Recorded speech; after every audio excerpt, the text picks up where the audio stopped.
Re Oma de she yamamu nyina kwaba na machire mu dedao se ne onyankopon ankasa ehira yen ema yensaka yen ayem papa Justice Saeed Kwaku Gyan ankasa oye mpempem anasa de shepon pepedoma nkoma kosoroma o hyirenkire awonto atoaso ahoro kwan ode kopoto kasema bribia di adanse e wo wiase afane nyinara so oye the most incorruptible judge in the history of Ghana.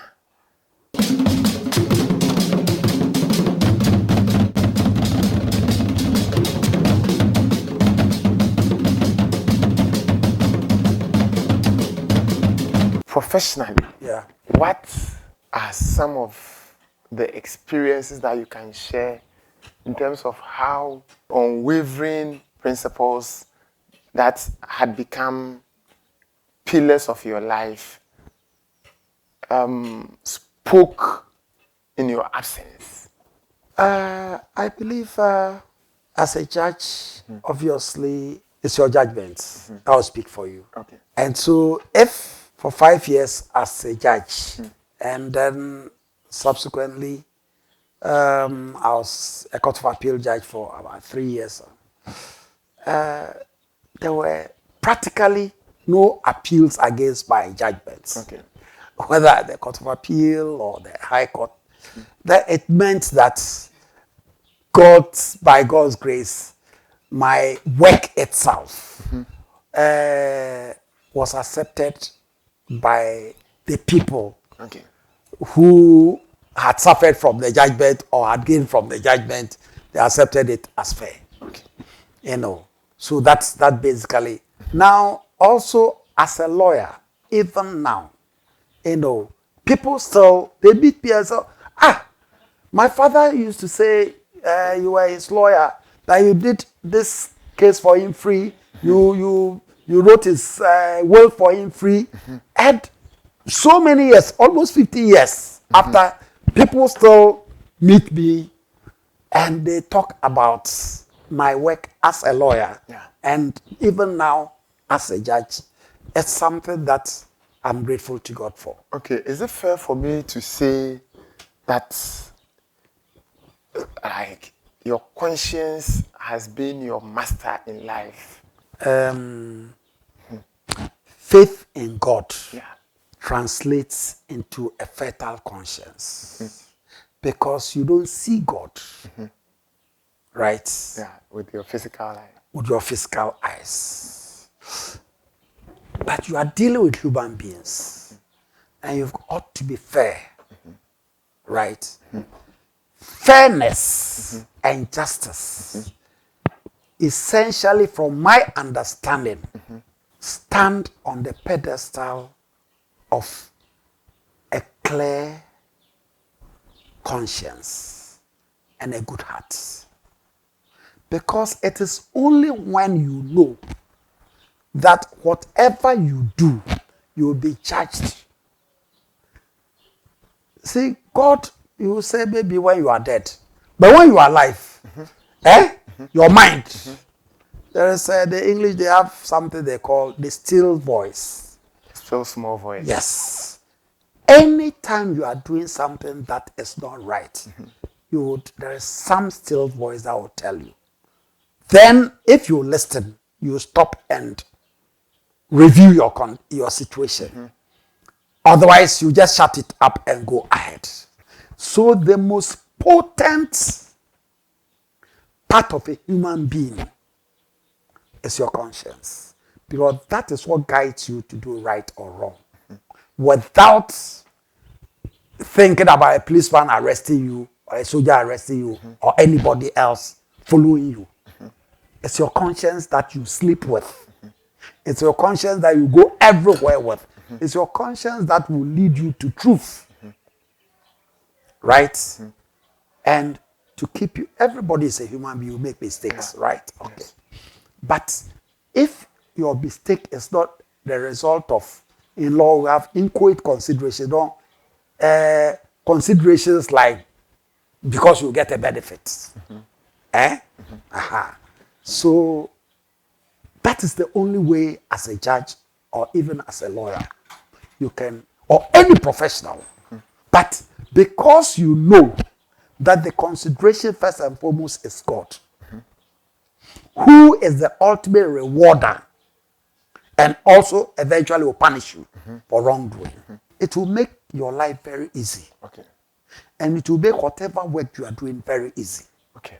What, from your practical point of view, differentiates someone who has sacrificed his or her conscience for anything without considering the consequences in terms of committing huge crimes against humanity and the likes of you? Yeah. It is difficult to tell what somebody else feels. Because sometimes these things, they are personal, right? But what I do believe and I know, and I've been a judge, I've been a lawyer, and I've been a man of the world. Yeah, investigator and all that. What I do know is that evil has consequences. Okay. Just like good has consequences. Now, you know, for those of us who are judges, for the reason I had given earlier, that it's like God's judgment power that is given to us. If you compromise that, yes, I can assure you that you will have the punishment here on this earth. Okay. A lot of the people that I've seen, they may have material wealth, but they have no peace of mind. Because leading a life guided by conscience, the greatest benefit you get is your peace of mind. Number two, you have no fear of anybody. In all of my life, in all of the work that I do, I don't have any fear. Have you never had a bodyguard before? As a judge, you know, as judges, we are entitled to bodyguards. As a judge of, when I was in the High Court, I was even the Supervising High Court Judge. I was a judge in charge of the Western region. I always will get police escorts for judges, magistrates, and everyone. I never got one for myself. I never had one. Why? I didn't need it. What does security mean to you? Security means that my mind is clear. Wow. And that it's God that protects you when you do right. And I have a feeling, I have a principle that beauty in itself protects itself. Beauty, real beauty, protects itself. Honesty tends to protect itself. For the period that I was a High Court judge, and I didn't even have a gate in the bungalow that I had in Sekondi. I never been say, okay, so bia, obubo wure film, dear woo, di bonne no many aden, a widi a trasoya, wudi can di, you know. And it me bonu hupa na emani ema the conscience and ani tibura e buano for a chain near or yet to yasu ye chiri no kware bi wom. This is a question really for the psychologists and sociologists and all of that. But as a lawyer and as a judge, a idea a dead deep face say nipe biano bibia ehu a o shase se wo ye no eno ene bo hu e chen bibiara foforo say ye kro no and once again obeshase efie nti yempenimfo say o mami we me mami de mafa we me papa de mafa yen ka no hwe na kora no no ofa no wia na abetra ne mu afi okwa bonti no okowia na enya de din esan se wahye wo ifie enu nti da ye mpanimfo se yenhwe ye nkoda no yie na omo hyase se omo ye eniom a emfata wo fie a yate anwo na ya tene omo ye tia omo atene omo ama omo nyini na omo kɔ abonten a omo benya suban a eye papa saneti ewo ye peni fiebu say we ye politician say we ye konfo your first bribe ojia from speaking to people who say hope usru afi eye ode na otoa so a afi na akoye se unu msio e komde una msio eba unum na saa so na awudie etie even asojafo ebe ka kiro se nipa odikan even when war odikan obekunu no okunu wi a efi hoko oku obi biomu a ehano and that is where na ye kasa about the conscience no obiara ewo conscience that protects and guards you when you cast it away now upu weni guso and also potokasa when you suppress your conscience then you are free to commit every evil without any worry at all. Okay. Sana boni etie ena potokasem say law crime. That is how it is. You realize say enkrofobia wa ye chin ko wiade ye chin oba court na ye drako to prison. The first prison you know you are sentenced obi susa oko honum a experience obi yan honum oba obese wie bi dey sande doko.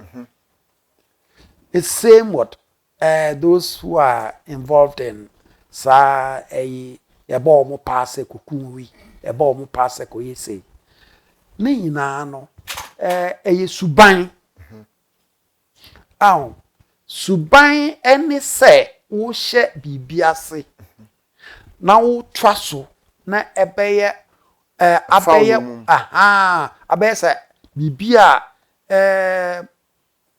watade a wo hye daade dai aye wabrabo so ati ase na se uye bibia enye na wo jaye a untwaso bio ba se uye na anka wadwen bia na oyiri se aye ode na ukoye biomu a afi efi hoko no udwiri hu biomu na wasaya say Abrabɔ ka na kwesi ai say miracle bi num ne ndem obetumi ne yan share experiences bi a ukaya ni nyina shape wa Abrabɔ o school ko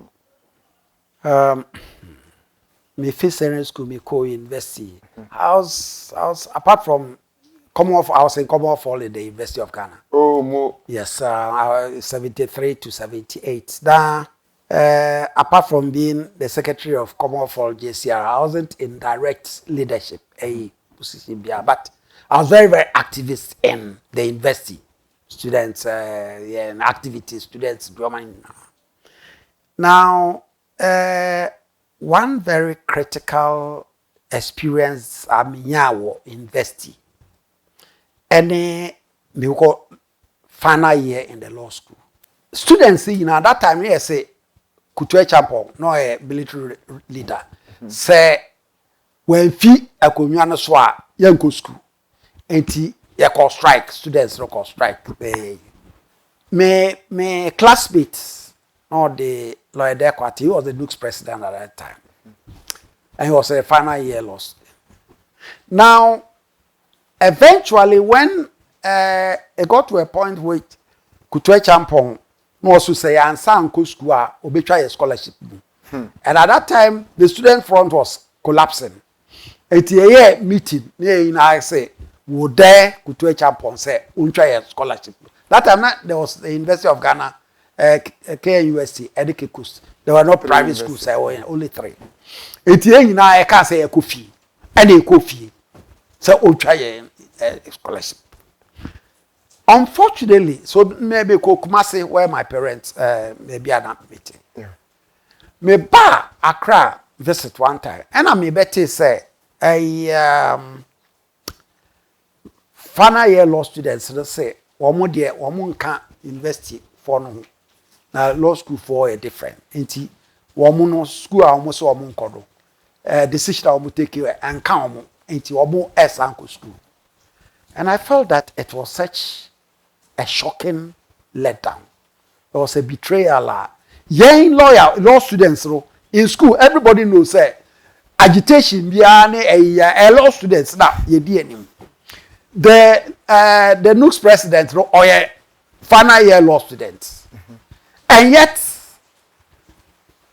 99% of the students at the time, I'm talking about 77, 78, womuni degree kwa Bomutifie, young law school for final year law school, at least your LLB, right? And yet we were anxious to become lawyers, and we are turning our back on the. I just decided, say, I will not join them. So I was the only student out of the whole class, out of the whole law school, who refused to join all the law school students at the time. Say until say. You be BA school, every student Obeku school. I said I won't join, and I didn't join. Wow. And it was quite interesting. Say, in July 78 autumn.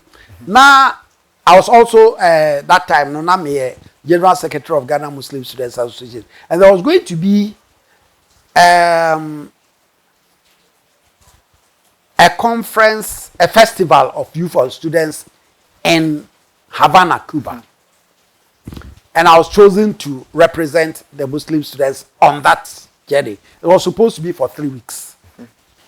Now, the night before, I was in Common Fall in my room. When Kutwe Chapo SMC that time, Omu officer or in charge of youth at that time, Colonel Simpe Ashanti, Oba mi room will come off for. And I realized that he was acting funny. And I catch him so the head of state said, me, Kwaku Gyan, I will go on that Cuban trip over his dead body. Yeah, I care champion. It you offer me passport and fam ready. It okasa no na misre na say na wait that what you able to say. At least I hear me saka me passport. That time it's very difficult to get a passport. The interesting thing is that they went and boarded the plane. That's done. Ena Akufo, General Akufo, moye Palace schools no mutu a champion adeso. Just the following dawn after it Oka say, I'll go on that Cuban trip over his dead and you too adeso. And it was an incredible coincidence. It would be a school. And then I came back to school. They opened school July 20th for everybody to come. And I may buy. Me buy no. No ma go school for 1 month pay. Until that time. It be buy no. Na the final year examinations no. Nebo a timetable no bo. So we were starting examination 31st July to 3rd August 78. The issue was, what do I do? Write the exam or not write the exam? Because I attended for 1 year. The whole final year, I'm school 1 month pay. 80 no, what do I do? Write exam, had practically 2-3 weeks to prepare and write a whole professional exam when I attended school for only 1 month. So I said, okay, if I didn't write, me kwa me koka say that actually the same be old man. So I tried, many group studies, kind kakra bibia, whatever. I remember very well, 19th August 78. Me ba Kumasi from Kumasi to Accra, me call Common Fall. Me do Common Fall. One gate, one more. Any students, no, send you be school. One buy be good peja me, hey, Common Fall. So at that time, peja outside, just say a copono. Maybe I say, at the end of my book upon me, or so you have passed your law school exam. And they were so excited because I was the only person to join them and not go to school until school was reopened for everybody. And for less than a month to have prepared and written a whole final year, professional examination and passed, the students were so excited. And that was another factor me who say can me join students can be failure exam because my conscience will not have allowed me to learn. For me, it is one of the greatest miracles that I've realized in my life. Say, in my final year, because I had stood by the students, all the students of Ghana, and I not joined my classmates in the law school. And interestingly, those who had gone to school, many failed. So okay, say miracles, chance, luck, and all the other related terms, illusions, and that everything that happens have precedent causes within the natural law and order and sequence. What do you compare with Abrabɔ? Media, I will not argue with people. Yeah.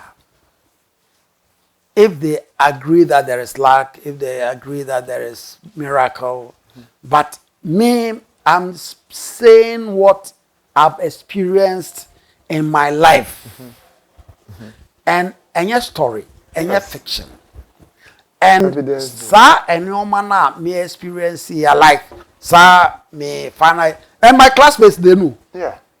That's what I say. The university people they knew, the law school people they knew. So say me nkwano, I didn't join them. Somehow, anyhow, they said I had passed at the end of the day, and like the Nigerians will say till tomorrow, only God can say why or how I passed. Wow. Why did you resign? Well, I left,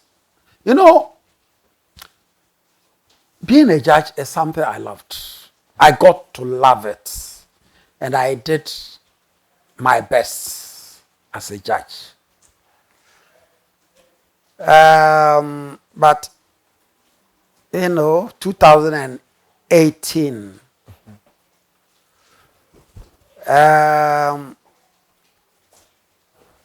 I left the bench. It's not a very palatable situation. But I left the bench because of issues connected with the president's decision to pull down Court of Appeal judges, in fact, judges' buildings, to construct a national cathedral. And I thought it was wrong, the way it was handled. That time, just at that time, August 2018, my wife had undergone a major hip bone replacement surgery. So for almost 3 months, I was with her in the hospital in Kumasi and going to court, the Court of Appeal in Hu and Kufurudua. We had just come back from Kumasi, and the legal vacation had just started. When I had a telephone call from the estate officer of the judicial service about 8 p.m. or so. Also, my lord, you know where you are staying. We are going to relocate you. So tomorrow I'll go and show you where you are going to go. I mean, I thought it was ridiculous. I mean, for a court of appeal judge, and you want tomorrow? Yes, less than 12, 15 hours to move me out of it. I thought it was insane. It was crazy. So I asked the guy to come the following day. He came and we had a discussion. Yeah, I asked him whether he was normal. Because I said, look, it's people like you who destroy your bosses. Because as the estate officer, you should know that in law, Ghana here, we have laws relating to ejectment, whether in Choco or, anywhere else. And you are dealing with a court of appeal, you say that you are going to eject me and you are giving me less than 12 hours to move. What kind of thing is that? So I gave him a dress down and he went away. And I wrote to the Chief Justice and I wrote to the Judicial Secretary and to ask how that happened. Now, eventually they explained to me that, it is because the president wanted a place for a cathedral. And I wrote to the Chief Justice as my boss and I said, look, this is an issue of judicial independence. And that it was not just a question of the president wanting this. And that the judiciary are a critical arm of government which deserves respect in the scheme of governance. And what was happening now? It's like an undue interference in the work of the judiciary by the executive. And not giving us notice to move. It's like not showing us proper respect. And so I felt that the executive was treating the judiciary like unwanted orphans. And I thought that it should stop. It shouldn't happen. Because our work protects both the executive and every other arm of government. Now, the long and short of it is that I eventually met my boss. She wasn't very happy with it, but my position on the matter. And after the conversation that I'd had with him, and some of the things that came out of it, I knew I couldn't continue in good conscience working as a judge. And so, first of all, I insisted that they should give me notice before I moved, otherwise I'll move. Eventually, they gave me notice. 1 month, just 1 month notice, less really. So the very day that I moved out of my official residence from Rich, and they are taking me to cantonments, put me in someone's private accommodation. A politician's private accommodation. That was another issue that I felt was terrible, you understand, in view of the situation that we have in Ghana here. So the day 1st October 2018 that I was moved out of the official residence in Rich, I wrote to tell them that I won't do the job again. Wow. And that's how I left. And the buildings were new. That's what I want. They were less than, in fact, those that we were occupying, they were actually not up to 5 years. And they were actually built by the judiciary, not by government.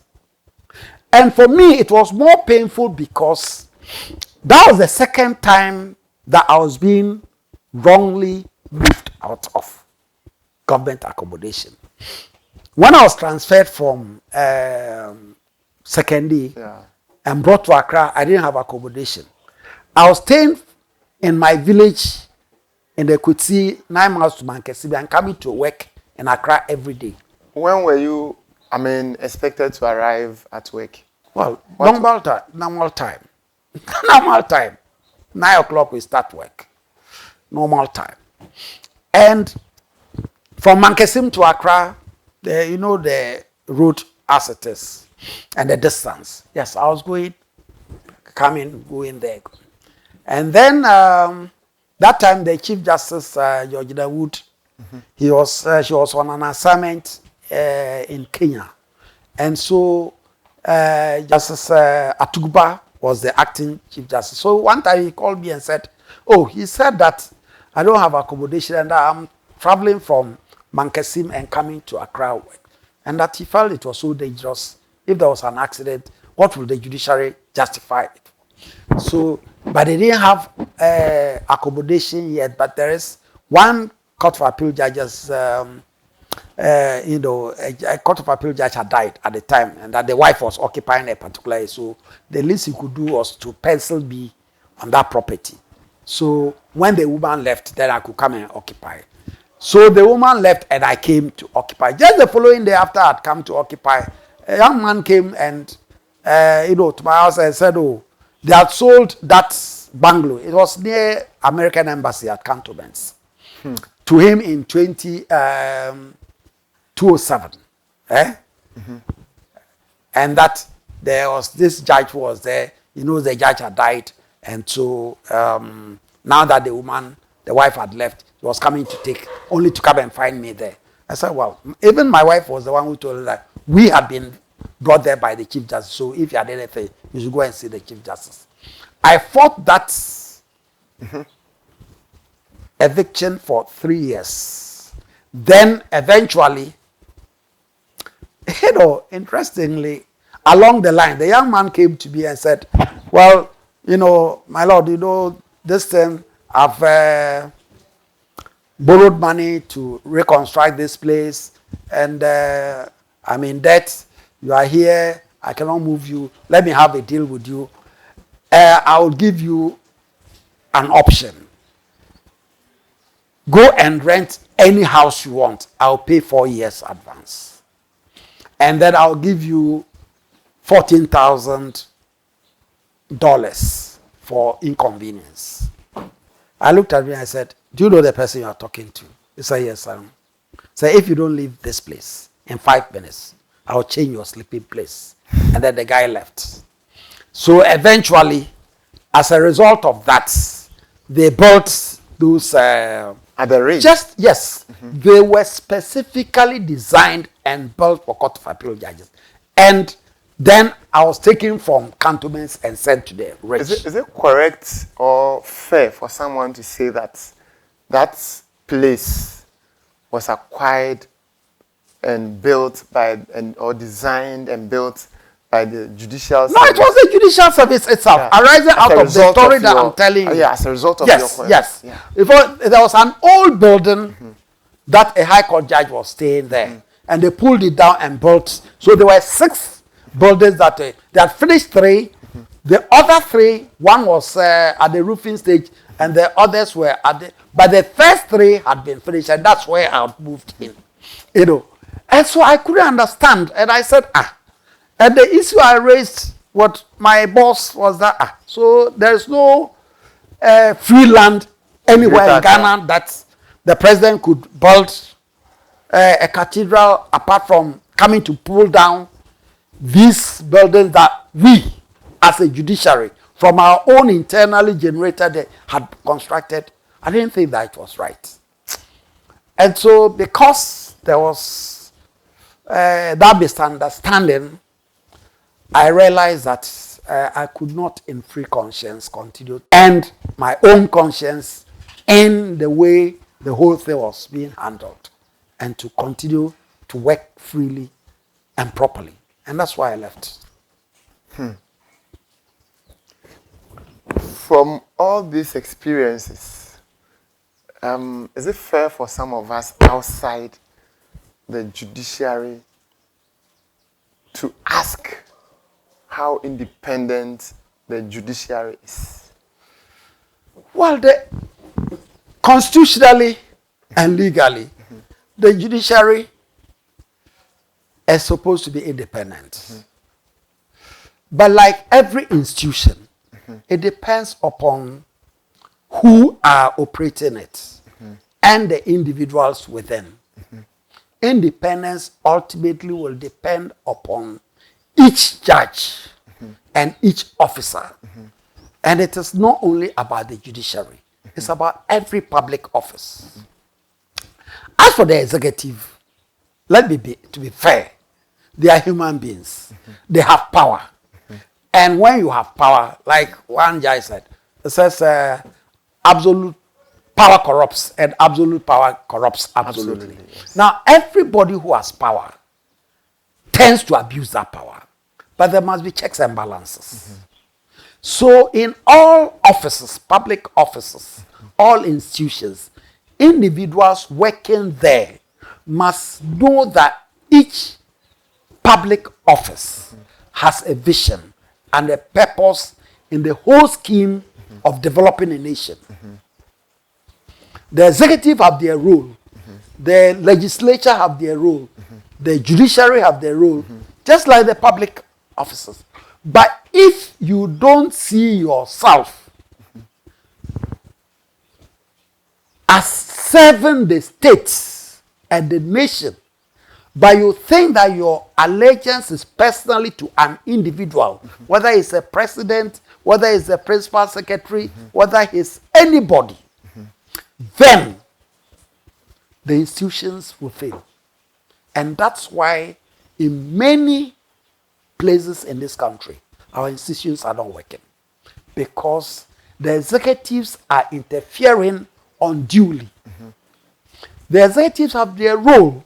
They, like the president, he, according to a constitution, must sign certain letters of certain officers of the state.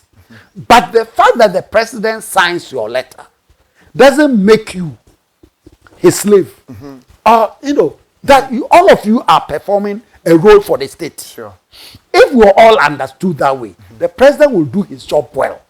Everybody else will do their job well. The president as the head will benefit ultimately from everybody else doing their work well, every institution of state.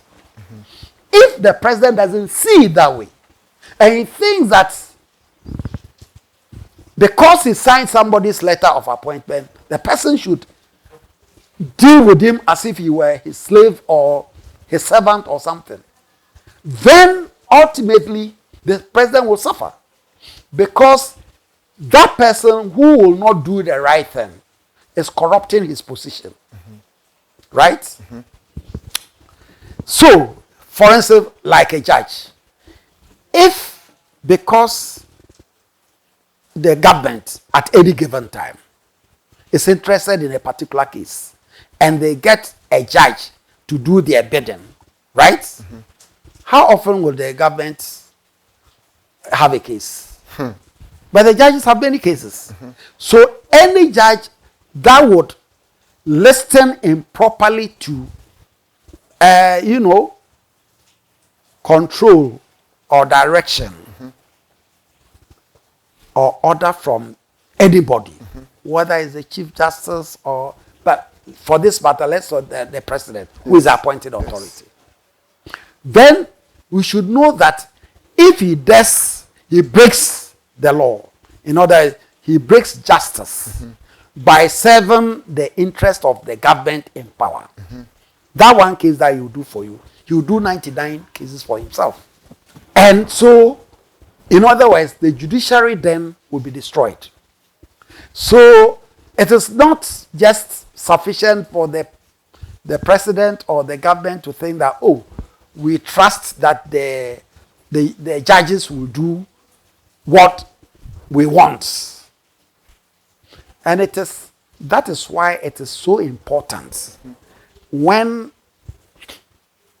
the Minister for State Security, Kandapa, one time made a public statement that, oh, this thing about judges, all the cases going the way of government is a state security issue. He was right. He was right. And he was very truthful. And he showed conscience. Sure. Because when the judiciary is destroyed, the state is destroyed. Because everybody ultimately will have a problem that they want resolved by the judiciary. Sure.